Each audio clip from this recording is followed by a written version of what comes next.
Supreme court ने शुक्रवार 8 नवंबर को अलीगढ़ मुस्लिम यूनिवर्सिटी के अल्पसंख्यक दर्जे पर फैसला सुनाते हुए कहा कि AMU का अल्पसंख्यक दर्जा फिलहाल बरकरार रहेगा। ये निर्णय 4-3 के बहुमत से किया गया।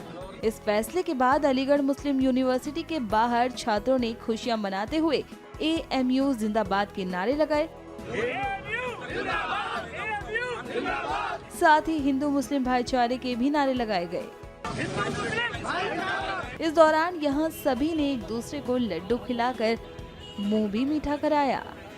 ये बरसों की लड़ाई है और आज पूरी हुई है। ये एमयू की सोच की लड़ाई है और एमयू की जो सोच है, एक लंबी सोच, आज उसकी जीत है। और अलीगढ़ मुस्लिम यूनिवर्सिटी में खुशी का इजहार आप देख सकते हैं, जिस तरह से भीड़ उमड़ती जा रही है। और धीरे धीरे अलीगढ़ मुस्लिम यूनिवर्सिटी के बाबतियत गेट पे एक बड़ा हुजूम नजर आएगा, जो कि इस बात की गवाही देगा कि जुडिशरी का जो फैसला है उसका खैर मकदम करते हैं, उसका इस्तेमाल करते हैं। और ऐसे फैसलों का हर एक युवा खड़े होकर सलाम करता है, सलूट करता है और इस फैसले को खैर मकदम करते हुए बाहें भर के गले लगाने की कोशिश करते हैं। ये आज का दिन हमारे ऐतिहासिक पल है ये, और इस दिन का बहुत दिनों से हम लोगों को सभी को इंतजार था। और आज जो सुप्रीम कोर्ट ने जो फैसला दिया है और वो बहुत ही सम्मानीय है, और हम पूरी अलीग बरादरी इस बात का शुक्रिया अदा करती है कि सुप्रीम कोर्ट ने जो फैसला दिया है वो हमारे फेवर में है। और होना भी क्यों नहीं चाहिए, क्योंकि यूनिवर्सिटी का हर एक कड़कड़, इसकी एक एक ईंट ये बताती है ये अल्पसंख्यक दर्जे का हकदार है। आज हमें मिला है। हम मीडिया का, लोगों का, अलीग बरादरी का, सुप्रीम कोर्ट का, तमाम वकीलों का, सबका शुक्रिया अदा करते हैं। जजमेंट जिस हिसाब से कहा कि ये एक माइनॉरिटी इंस्टीट्यूट है, ठीक है, इसका हम इस्तकबाल करते हैं। ये अब जिस तरीके से कह दिया, अब ये, लेकिन अब यूनिवर्सिटी प्रूफ करे। अब रही बात प्रूफ करने की, तो आप इसकी हिस्ट्री में जाइए, यहाँ की इमारतें देखिए। यहाँ की इमारतें चीख के कहती हैं ये माइनॉरिटी एक इंस्टीट्यूट है। और रही बात प्रूफ करने की, हम वक्त के साथ ये प्रूफ कर देंगे। हमें सुप्रीम कोर्ट के फैसले से इंसाफ की उम्मीद थी। जो जजमेंट आया उसको कैसे देख रही हैं और क्या आपको लगता है आगे? माइनॉरिटी कैरेक्टर को आज जो स्टेटमेंट था, हम लोग को बहुत ज़्यादा हाई एक्सपेक्टेशंस था कि चंद्रू साहब अपना लास्ट फैसला दे करके जाएंगे, बट उन्होंने इसको एक कॉन्क्रीट जजमेंट नहीं दिया। They had left it in the between. So next he said that next bench हमारा करेगा, but our expectations is not that good. We have so much expectation from Chandru साहब। Minority statement is essential for us, for Muslims, because sir Syed Ahmad Khan ने इसको specifically Muslims के लिए बनाया था।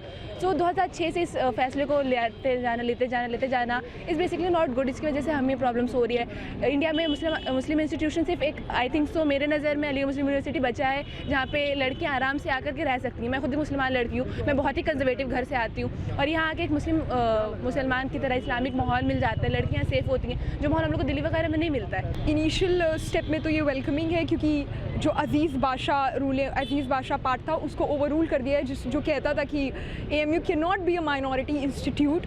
और सेकेंडली इसमें जो हियरिंग्स चली फरवरी में, जब हियरिंग्स चली थी, what I have observed is कि इन हियरिंग्स के दौरान मैंने जो एक चीज़ नोटिस की, तो कि दो क्वेश्चंस हैं, स्टैब्लिशमेंट का और एडमिनिस्ट्रेशन का। तो स्टैब्लिशमेंट का नोशन तो क्लियर है कि this university was established by sir Syed Ahmad Khan, and when the parliamentary act was passed in 1920, जब 1920 में इसको कॉलेज से यूनिवर्सिटी बनाया गया पार्लियामेंट्री एक्ट के तहत, तो सर सैयद अहमद खान जिंदा नहीं थे, हयात नहीं थे अपना केस रखने के लिए। The founder was no longer alive. लेकिन इससे फाउंडेशन में तब्दीली नहीं आती है। फाउंडेशन उसकी रखी जा चुकी थी, इसको सिर्फ कॉलेज से यूनिवर्सिटी में तब्दील किया गया 1920 में। ये वजूद में, आलम वजूद में पहले से ही था। एंड एज फार एज इसके आगे की जजमेंट की बात मतलब कंसिडर की जाती है, I have been reading all the statements जो ये कहते हैं कि यहाँ पे SC ST OBC रिजर्वेशन आना चाहिए।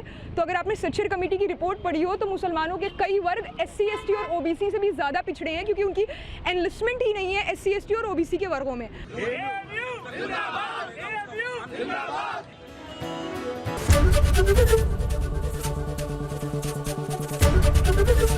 ABP गंगा, खबर आपकी, जुबान आपकी।